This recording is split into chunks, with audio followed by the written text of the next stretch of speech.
Hey, how's it going? So I'm here like I would just be anyway, but I got a new deck from Keleena Malnar, and I talk about her quite a bit.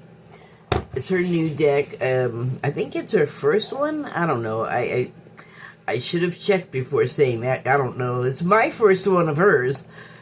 So that's what it looks like. It's the Declarations of Mary Magdalene.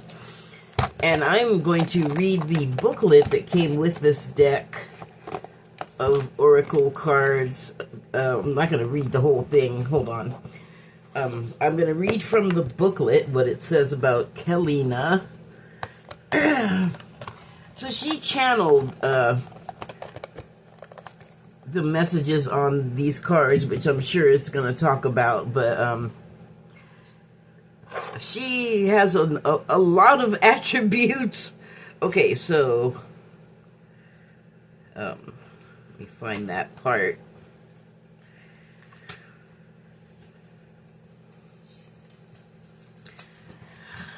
About Keleena. Keleena Malnar is a high-frequency vibrational alchemist.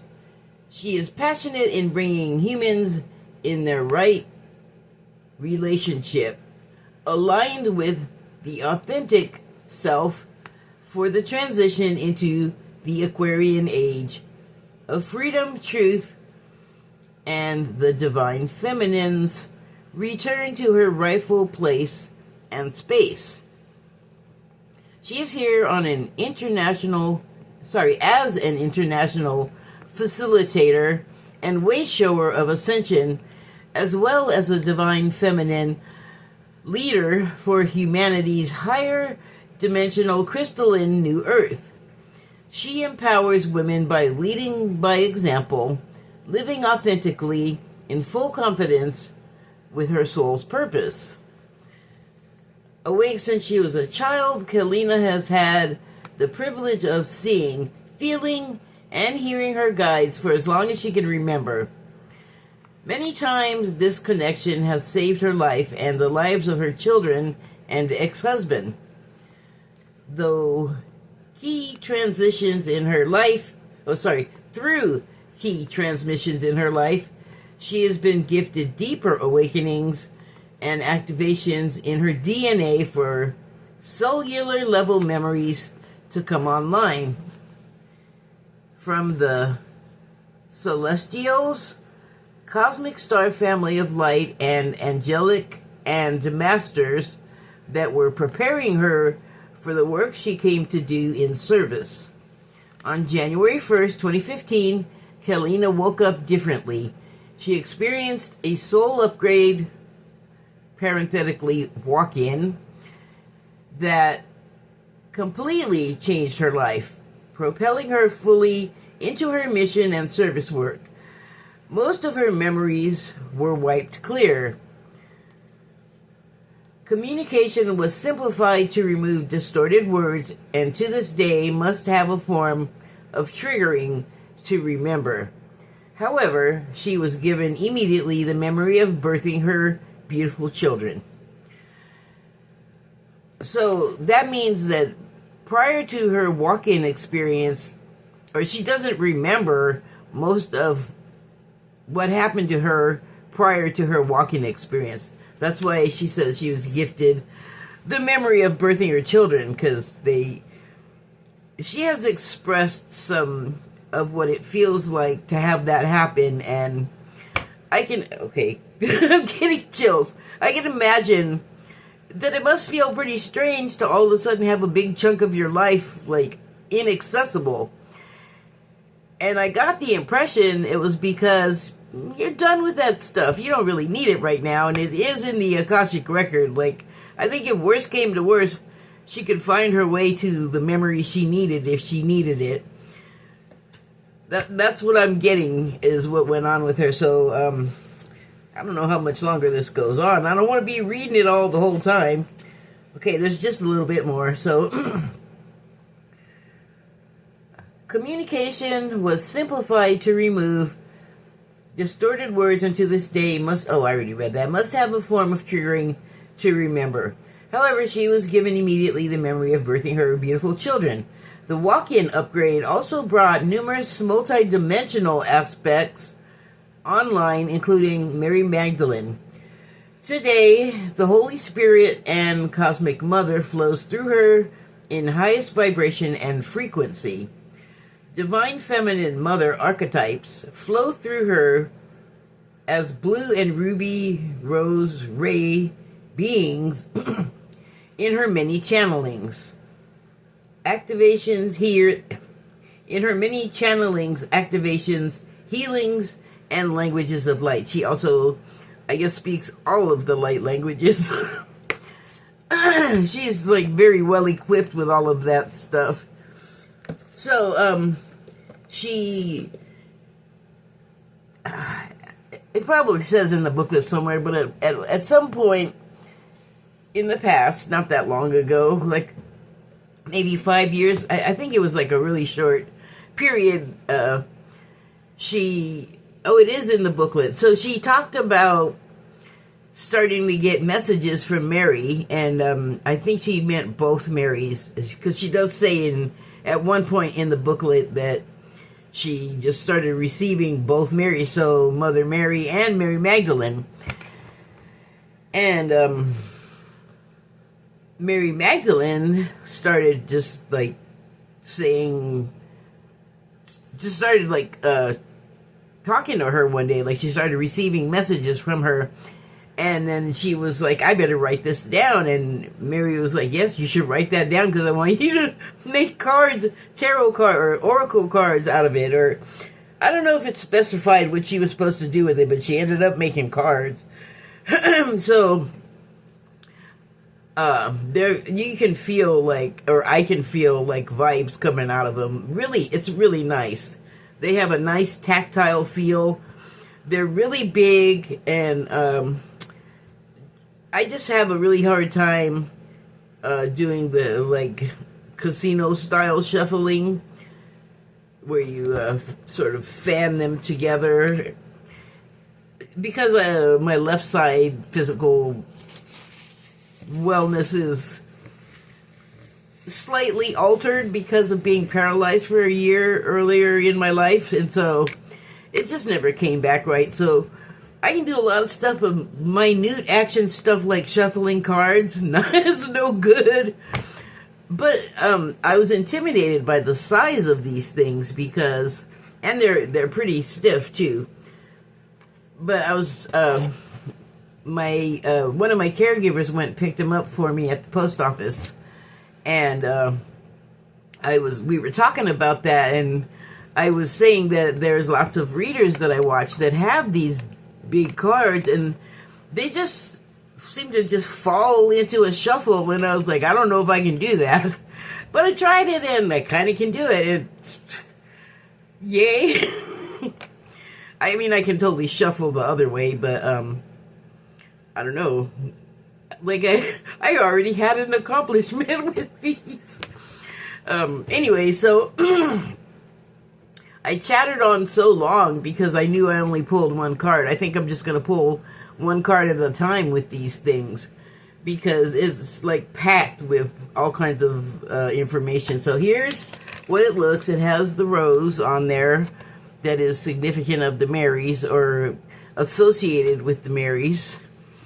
And you can see, well, I don't know. I'm having a hard time reading that. I'm just going to read it. You could probably read it. But it says, "What right from thy heavens, and the heavens shall rejoice." Right from thy heavens. So right from your heavens. I take that to mean from your higher vibration, your highest vibration. And the heavens shall rejoice. I mean, they're always in like connection with us, the angelic realm. But I think when we raise our vibration to the degree that we can really harmonize with them, that'll make them rejoice. It makes them rejoice. And so I thought, right from the heavens, like right, like a scriven, with your pencil or whatever, like right from the heavens. So right from the higher vibration. And I thought, I have never really associated the word right with anything spiritual, but let's look it up, and what do you know? Come on, come to life. Oh, this phone's been driving me crazy. I mean, I love it. It's just kind of, it's a little obstinate. It's like a donkey or a mule. Is the mule the one that's really stubborn? Because this thing works right when it wants to. Sorry, sidetrack. What is the spiritual significance of writing? Writing helps move from living on the surface to going to the depths of who we are and why we do what we do. Spiritual writer Henri Nouwen said, writing can untangle thoughts, express our emotions, and give artistic expression to life. Writing is a spiritual habit. Writing can be a true spiritual discipline. So I guess there is a spiritual significance. But you know, there is such a thing as automatic writing, and that is where you literally make a connection or like surrender your will to like the realm so that you can be gifted with information. And I feel like I've seen like various types of automatic writing, like people doing it, and some people like kind of just like go limp, and it seems like their consciousness just goes away, and then they're going nuts writing on the page, and then when they come back to themselves, they have a hard time reading it. And then other people I've seen are like fully conscious, and they're just there and almost having a conversation with whatever's feeding them the information. I'm hesitant to say that what I do is automatic writing, but I am like fully awake and stuff when I'm doing it. But I've noticed something, and this also happens when I'm talking, that I'll have like the idea will be like, I'll be inspired, so like an idea will come to me, will be gifted to me, and then it's up to me to like use my facilities to flesh it out and give it, you know, words of life, right? So I don't know if it's just like I'm trying to be humble or what, but here's the thing that happens when I'm writing and I'm just like going with it and I'm all in the groove. And sometimes when I'm talking about something, I'll get into like the zone, and I always stop myself when this happens, but I'll find myself veering off into something that doesn't make sense. And then I'll stop myself, and it's like, you shouldn't stop yourself because you don't know what more you had to say. Like, just let it go.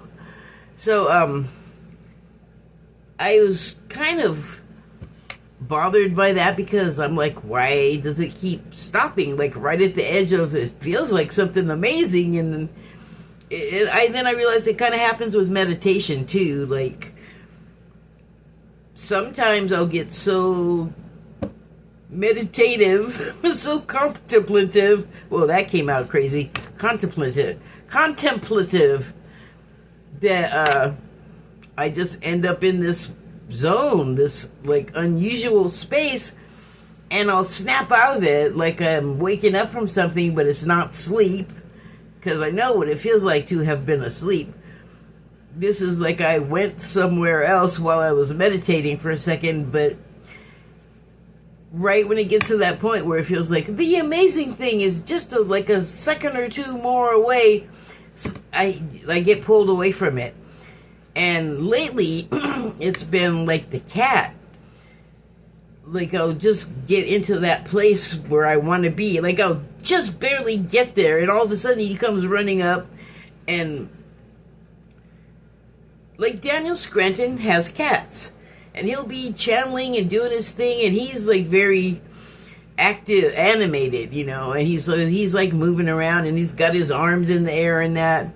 And then the cat comes in and sits, but the cat just comes in and sits down next to him. Mine like jumps on me, puts his little paws on my leg, and just like kind of pulls me out of it.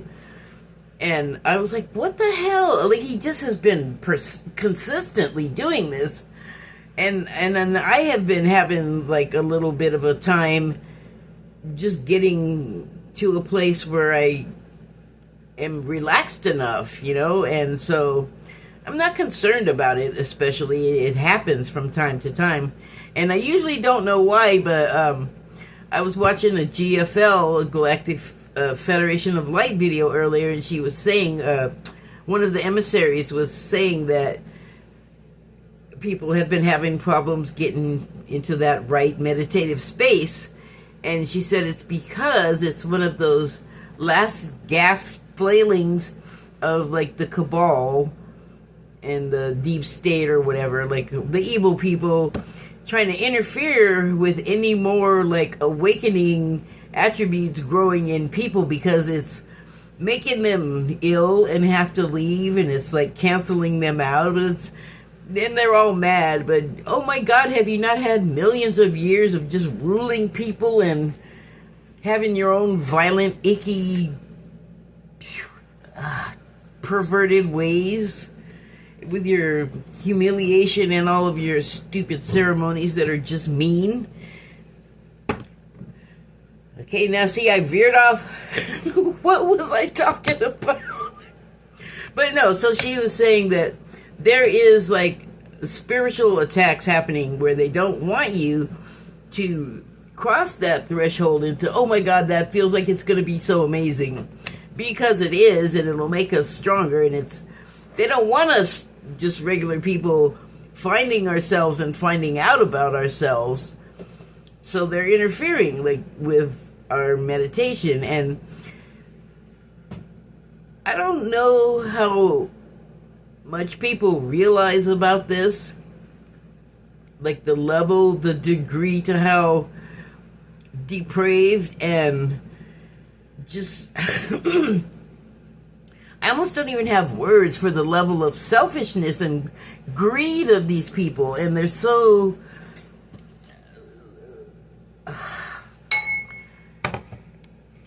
come on, word, come to me. They're so uncaring of how they get what they want, or how they get to where they want to be, especially when it comes to other people kind of being not in the way of it. Like, to them it would be like, these people are in my way, but in reality they're just the people doing their thing, and they're like an impatient ass that's doing black magic and and stuff to make their life better. And that usually comes at the expense of other people, because balance. But they don't care, and that's a failing of theirs. I shouldn't say that. I'm not going to even mess with the rest of that, because I don't want to get totally sidetracked, so I'll just leave it at that. So to get back to what I was saying about the writing, and what the definition I pulled is that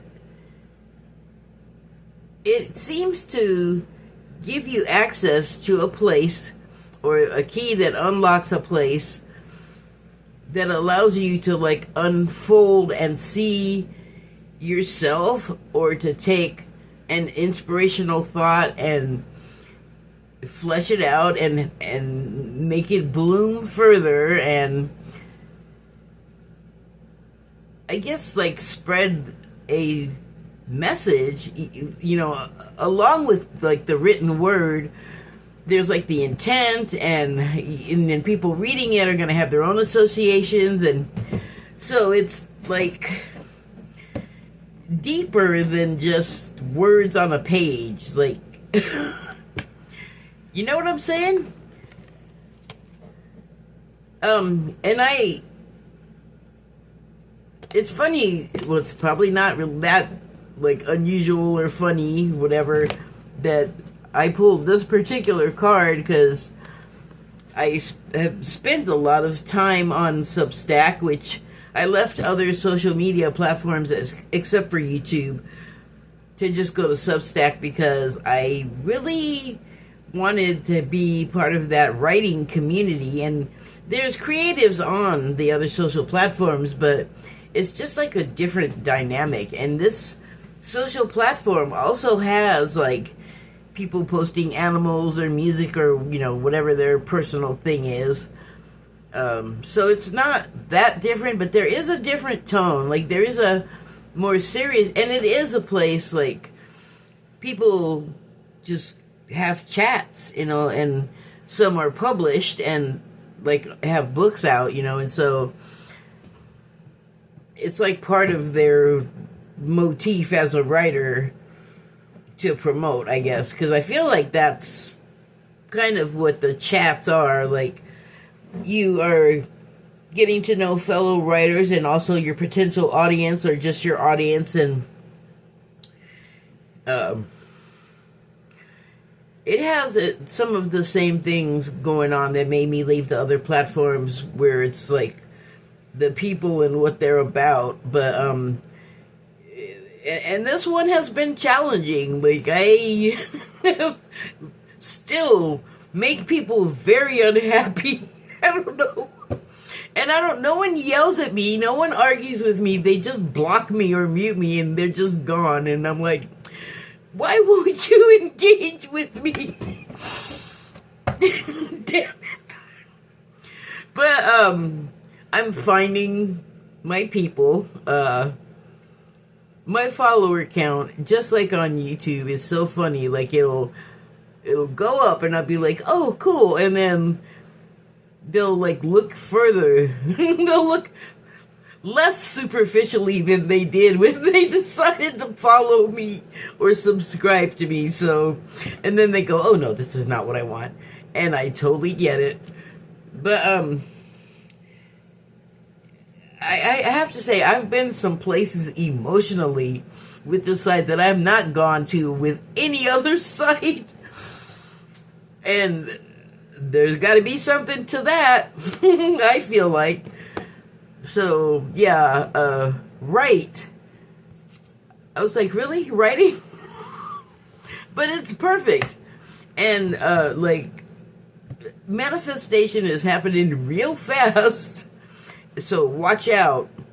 And I say that, watch out. And also be careful what you wish for. And also remember, what you focus on will find you. Because of Mr. Charlie Kirk was, like, shot and killed today. Oh, I don't know if that's allowed to be said. But that happened. And what's so crazy is he was just talking about, he was in the middle of talking about what happened to him. So it's just been mind-blowing. And when I heard about it, I was speaking to this woman that's in Colorado, and she ended up not going to, she was going to go, but then she changed her mind for some reason and didn't go to that particular, I don't know, something out of college. But the way that I heard actually, the way that she was talking about it at first, you know, and I'm listening to her because she's sort of on the ground. She wasn't at the place, but she's in Colorado, in the city that it was in. And she was saying that, wait, I don't know if that was the right words I wanted. Well, anyway, so she didn't go to the thing, but she was saying, or I misunderstood what she said, but I took her meaning to be that he was at an event that was sort of an anti-Charlie Kirk event, like specifically anti-him, but actually what she said, or what she meant to say, was that there were hecklers against him there, but it was just a general event, like it wasn't anything specifically him. But that was my first understanding, and I was like, wow, like an anti-Charlie event, and they anti'd him completely. Sorry, not funny. It's not that kind of laugh.